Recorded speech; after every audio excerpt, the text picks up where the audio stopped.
You're listening to the Best Company Show, Southern California's business podcast, focusing on topics of interest to CEOs and managers of middle market companies, with your host, Robert J. Curtis.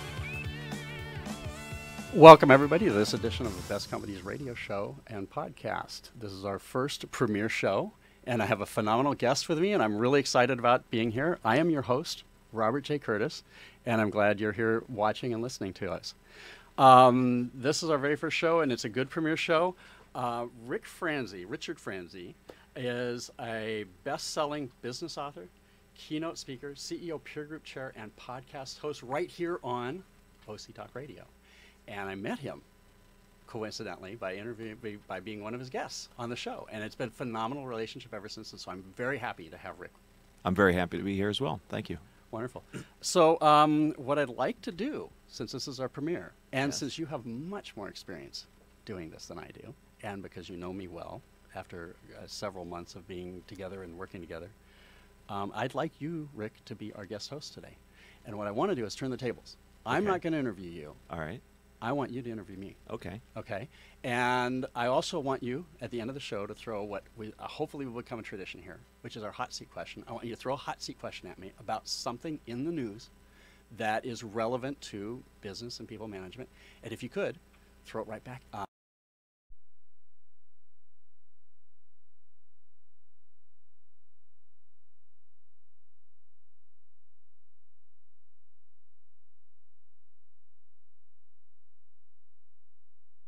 Anderson School, things like that. Went to Pepperdine Law even. Did turnarounds, reorgs for the very first beginning of my career back a while back. Mm-hmm. And then I got in an interesting situation where I was asked to be interim CEO for an electronics company, a circuit board manufacturer and assembler here in Orange County. And it was basically it was a turnaround and exit strategy where we had to dispose of the company and find a good acquirer. Okay. And I worked on it for a while, and I loved it. I had a great time. It was actually, like all turnarounds, it has its issues. But from an organizational standpoint, it was actually in pretty good shape. Good employees, good loyalty, good management structure, very well organized, and had a great experience. Then, I don't know if you want to go on. Should I continue to talk? What do you do today? Okay, what do I do today? I have a company called Alpha Quantix. And it comes out of all of that in the past. I have to ask you, what's the origin of the name Alpha Quantix? Okay, so Alpha Quantix is, it's about quantifying alphas. And basically we focus on providing analytics and metrics for companies that, and organizations in general, that focus on the alpha qualities of their people. The people they're going to hire, the people that are working for them, and the people that they might be looking at for succession planning to raise to the manager level or higher. Okay. Right? And so we focus on their alpha qualities. We want to know about the applicants, the candidates. We want to know about the employees, the managers. What are their strong points, and how can we bring those things out and make them the best they can be? And when you say alpha qualities, that sounds like a good thing. What are you thinking when you say that word? What's the definition Alpha for a layman like me? Well, okay. So alpha qualities is basically our term for the things that people do the best, and that make them the best. Okay.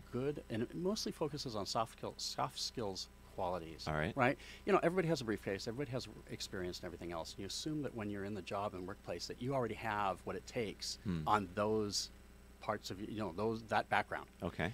But what people always need to work on, what managers always need to work on, are the soft skills and the people management, which is, as far as I'm concerned, the hardest part You of being a probably manager. never get too good at doing that part of the job, Absolutely right, not. Bob? As far as I'm concerned, it's the hardest thing, and there's always room for improvement. Right. Regardless of how great you think your employee culture is, you can always make it better. Yeah, right. All right. absolutely. Well, Robert J. Curtis, what would you say of all the challenges you could pick? What were your biggest challenges as a leader and a manager? Okay, so my biggest challenges as a leader and a manager, I had two different startup companies essentially that I founded, and the one of them was the second one now as a startup was Alpha Quantix, and I think I'm doing better at that. But my bigger challenge was the last one, which was a company called Tramdoc. It was actually an offshore document processing outsourced company. We did a lot of work for subprime mortgage lenders and other Interesting. people. And I had all kinds of issues with it. It was really tough because, number one, I, like you, I think, dynamic, interesting, innovative, entrepreneurial type, right? But the people that I was hiring weren't, and the people that I was hiring had different aspirations and different goals. And not only that, I was hiring people in Costa Rica for a Costa Rican office where we were doing business, where we were doing all of our offshore work. Sure. I was hiring people in Dallas. I was hiring people here in Orange County. And everybody was on a different wavelength Interesting. and different goals. And so it was really, really a challenge to manage the people. And that is kind of how I ended up doing what I was going to say, is that what led you to Alpha Quantix it then? became- kind of the epiphany of the pain of trying to lead a group like that? Yeah, and it how- was how to do actually better? it was one of the most challenging things I've ever done in my life, and it was Sure. one that I was least prepared for. When I went to school, I learned about economics and business and law and all Right. these other things, Right. and I knew the technical sides. I knew how to do the job. I knew how the client needed to be, what needed to be delivered to the clients. What I didn't know and what I wasn't trained on and skilled at was managing the people. That's a big part of a successful company, though, isn't it? Absolutely. I mean- everybody says, a company is your people. Right. Especially if you're not a product-oriented company. Even if you are, it matters greatly. But if you're a service-oriented company, when the deliverable is really dependent on the people, that seems to me, Robert J. Curtis, to be even more critical for them. It's funny that that you say it might not be as important in a product-based company, but to be perfectly honest, I think of product-based companies as they really are a service. Their service is delivering the product Okay. and servicing Okay. the product and taking care of the customer, right? Right.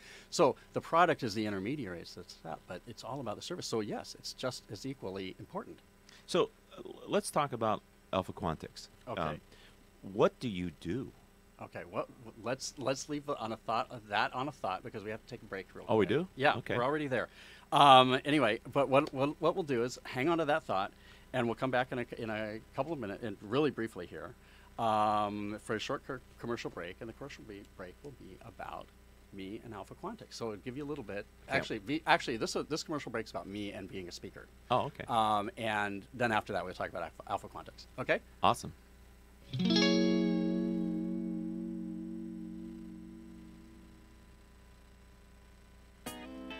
Robert J. Curtis is the founder and CEO of Alpha Quantix, a premier provider of employee analytics and metrics that helps CEOs and managers of middle market companies hire the best, manage the best, and be the best. Robert is a keynote speaker, presenter, moderator, and panel member who regularly appears at conferences, business events, and association meetings nationwide.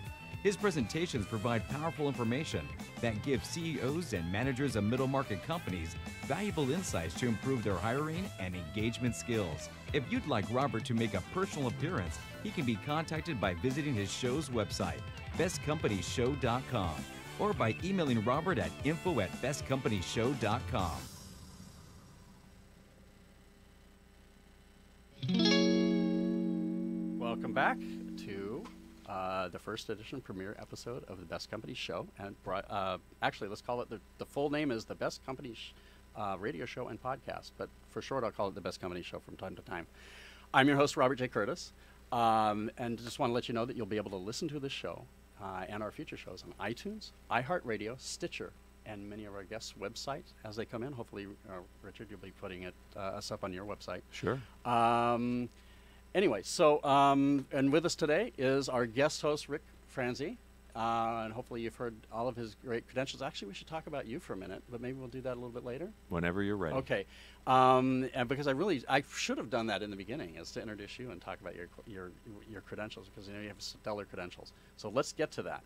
But we left off with a note of talking about Alpha Quantix, so let's finish that. Right. So tell me what you do. What does this company that you're building now do for people? Okay, so what we do is we provide analytics and metrics for companies that are looking to improve their people and help their managers and their employees do better at delivering what they deliver. Now, we're not industry specific, we're cross-industry.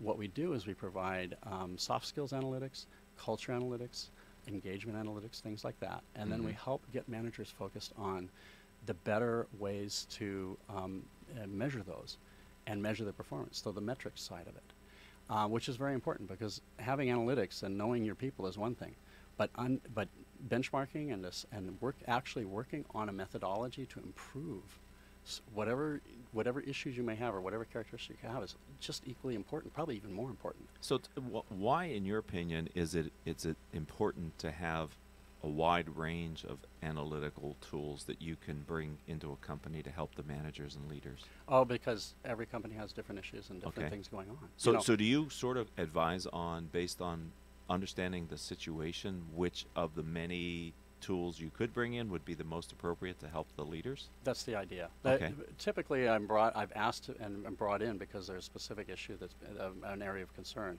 or just as a general building best practices. Right. And so I will be asked either to focus on a specific area, or I will be given a problem or a situation and I need to kind of diagnose and help deliver on that. And so what we'll do is we'll figure out what analytics might work best, how to implement them, and then how to benchmark and measure them. Now, I'm not a consultant, keep in mind. I really am a solution provider and a trainer. All right. One thing I learned from being in business myself for many years is I don't like to have a lot of consultants running around my office that cost a lot of money. And to be perfectly honest, if I could do it myself as a business owner with a management team, I want to do it myself. Sure. I don't want to be paying outside people to do all this stuff. Right. So what we focus on is delivering solutions and training related to them. What we really want to do is get the managers and the people up to speed so that they can do it themselves. So is the ROI on this then, I have a problem, I tell you what it is, you suggest what tool, and the problem then either diminishes or goes away? Is that how a client of yours measures the ROI? Or is there another platform which, if they look at additional tools, does the company's performance ever justify the investment in the kind of analytics and tools that you're able to bring in? Well, sure. We're always working toward their performance. Okay. Whether it's working with a sales team or a business development team, it's very obvious, right? Because you see it right there in the sales numbers or revenue numbers. If you're looking at something else which is a little bit less directly related, like customer service or production quality, well, production quality is pretty good to quantify. And What you can about see employee the bottom line. engagement? Employee engagement is very hard to relate to the bottom line, except it comes out in a lot of very quantifiable ways. Right, over time, right? Over time. So Right. such as turnover, productivity, all of those kind of things. And what we try to do is I've seen reports where companies that have high employee engagement have more consistent profitability than companies who have low employee engagement. by far. And the same thing is true with culture. And a very small percent of the American workforce, the U.S. workforce, self-reports that they're engaged at work. I mean, it's less than 25%, if I remember, in the last Gallup survey, Yeah, right? exactly. The reality is that, especially with new employees coming onto a company, Right. new employees when you hire them and they get onboarded within the first 90 days, a third of them are already thinking about leaving. Oh my goodness! Already. Wow, So- in this economy with Yeah. such low unemployment, that's well, that's they horrible. have more opportunities. Well, actually. I mean, but it Yeah. makes it harder to find a good Yeah, candidate, and then if a third of them are like, oh, Yeah, they're committed to checking. They're checking you out as Right, much as you're checking them right. out, and they're looking to see where their career is going to go and whether or not you're the place they want to be. And so, the early stage engagement is really crucial to the whole process. But also keeping the existing crew on board and keeping them engaged and keeping the culture and going in the right direction is very important. So if we could look at a little bit about this show, could we talk about the show? Sure, absolutely. I'm interested, of all the things you could do with your precious time, Robert J. Curtis, what's the why behind creating this show and the content? The why is that in the course of what I'm doing, I come across so many interesting people. And quite honestly, Rick, you're one of them, okay? There are a You're lot just of saying that because I'm here in the studio. You're right. with you And so right when now. you leave, I might say something different. No, You I'm said just that's kidding. all your guests. No, right. absolutely, yeah. No, and I honestly, I That's will say fine. to all my guests, Sounds because good. I will invite them on because I find them super Okay. interesting. Okay. And I've learned something from them, or I want to learn something from them, and I also want to share that. All right. There's so many great and interesting and new ideas out there. Just in asking and developing the calendar for the show for the next couple of months, I've come across so many people with great ideas, and I'll talk to them. I said, I know you're great. I know you're dynamic. Tell me what you're doing. And they remind me about what they're doing and that they'd love to talk about it. So I want to share it with everybody. So that's the why behind why you've created this show. Right. What's the format? Okay, Is so- this the format? Well, no. Actually, the idea, similar to this, I Okay. suppose. I'm not going to have a guest host every time. You're my one and only. Oh. Okay. But after basically, I'll take over the reins probably next week here, and we'll get going. And I will be talking to companies about, and the basically CEOs, top management, most of the time, about what makes their company great. what they feel distinguishes and separates them from the crowd. Mm-hmm. And then we'll probably dig in after I get a little feel for what's going on to any particular issues they have. Like what's their particular issue that's been their big problem or that they challenge for them. And then hopefully we can kind of work out either if they have a solution, maybe we get some ideas. I'm not sure, but the idea would be to try to resolve that issue or have them explain to us how they've resolved it. Right. And then, of course, like I mentioned earlier at the beginning, at the top of the show, which was, I want to throw a hot seat question at them. I've got these great people here that are great thinkers and know business and know people. Uh-huh. And so I'm going to throw every week. I'll throw a little question at them. How would you deal with this? What do you think? How would you deal with this particular challenge that some other CEOs dealing with? That something's in the news, Uh-huh. something is topical of the day. So there's a number of here in Orange County, the Orange County Business Journal does it, the Orange County Register has done it in the past, and there's third-party companies that look at quote-unquote best places to work. Mm-hmm. Is that have you looked at those lists? And in your opinion, Absolutely. when you look at the companies that are made up on that list, is there anything you could share with our audience today that's sort of an overarching sense that you have about companies that qualify as a best place to work? And Absolutely. could you share that? Sure, absolutely. Okay. I can see a big distinction. There's 3 types of companies as far as I'm concerned when it comes to being a best company. Best companies make a concerted effort to be that way. They invest time, money, effort, and they consider it a very vital and important role and function within their organization. Can I pin you down on that a little bit? Mhm. When you say they, who do you specifically do you mean in those companies? Well, the top.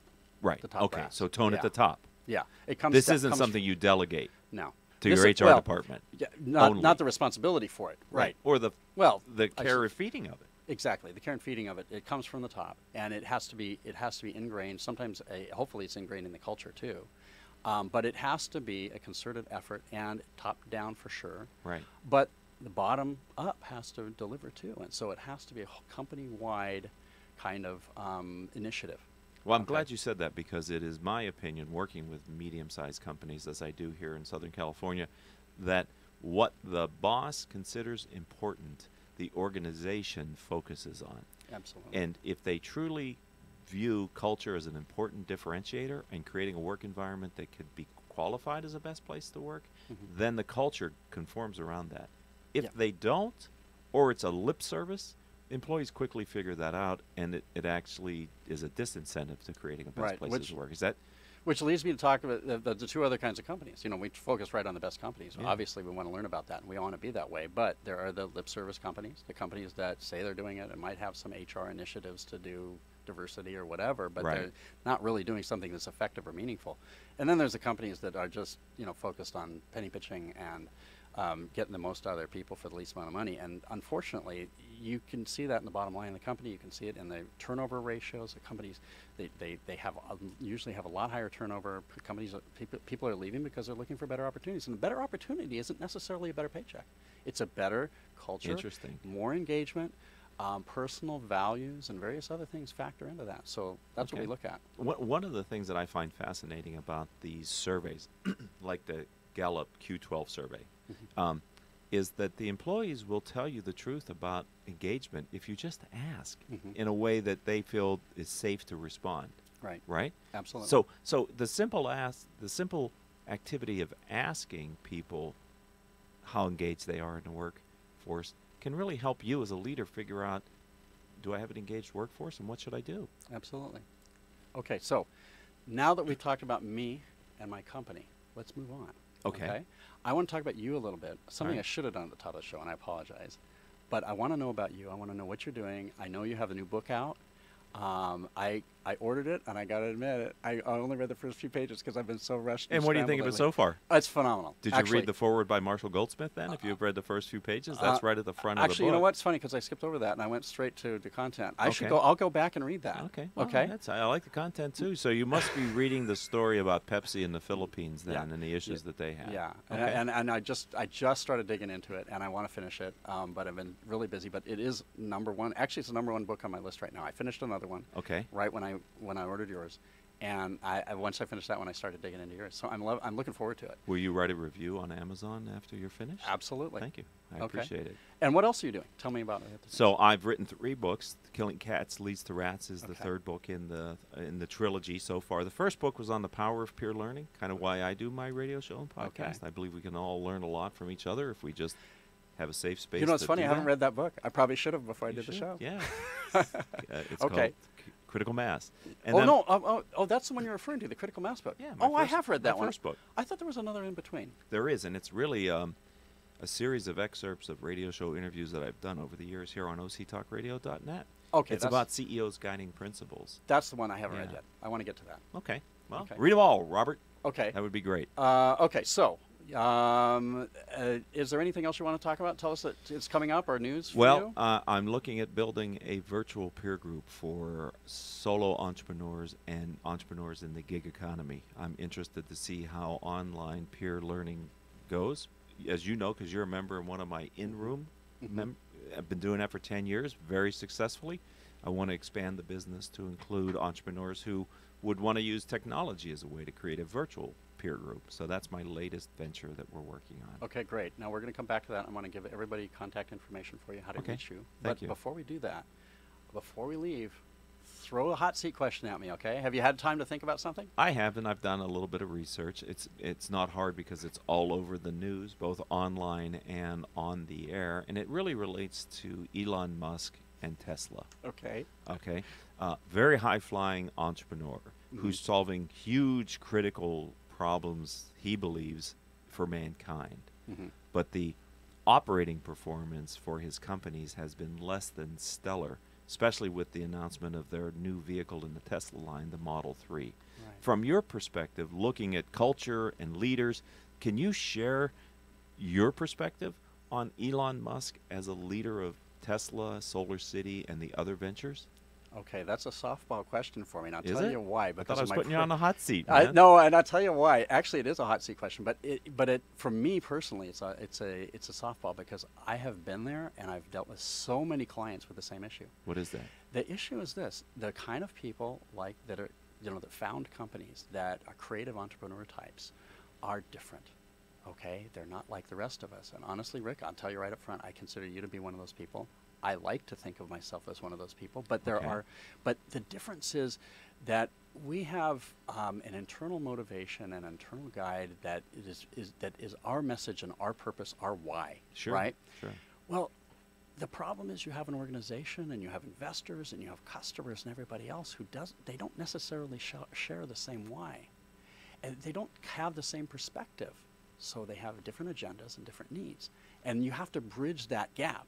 And it's funny that you should mention Elon, because the fact is I consider him 100 times what I am, right?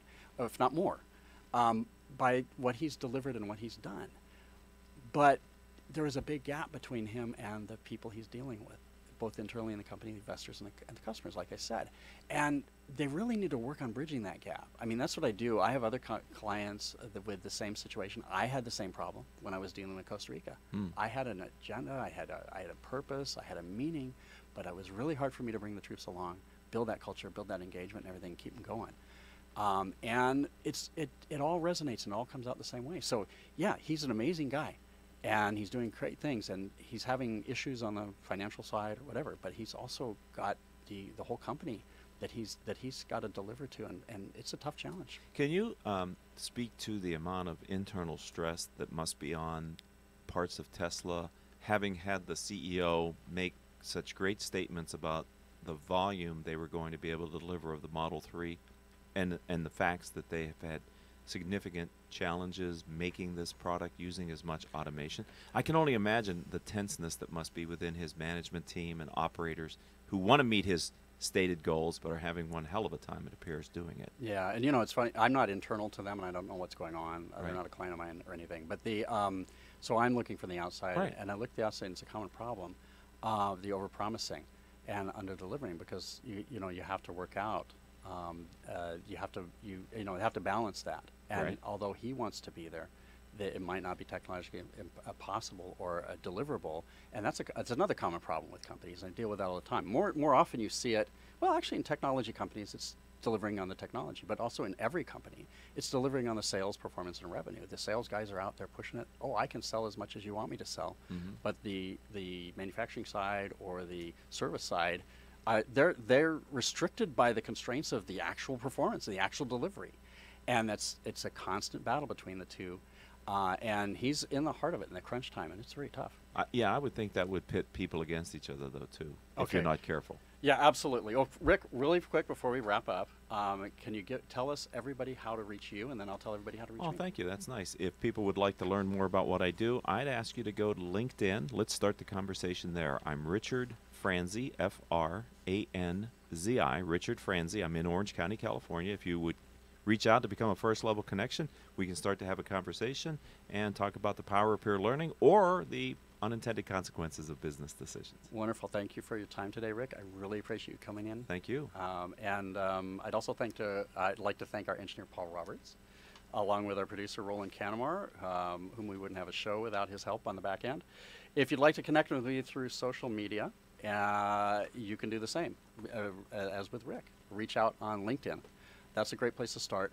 Make sure when you reach out for me on LinkedIn that you put the J in the middle of my name, because otherwise there's a lot of other guys with a very similar name out there.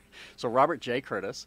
After we get on LinkedIn, we can move forward and reach out and connect in other ways. Until our next show, I hope your hiring and management decisions will lead you to be the best companies, and I thank you for watching our premiere.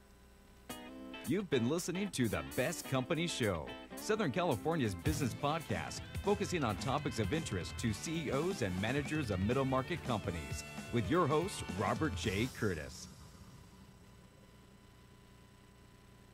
Imagine what it would feel like to lose everything. Your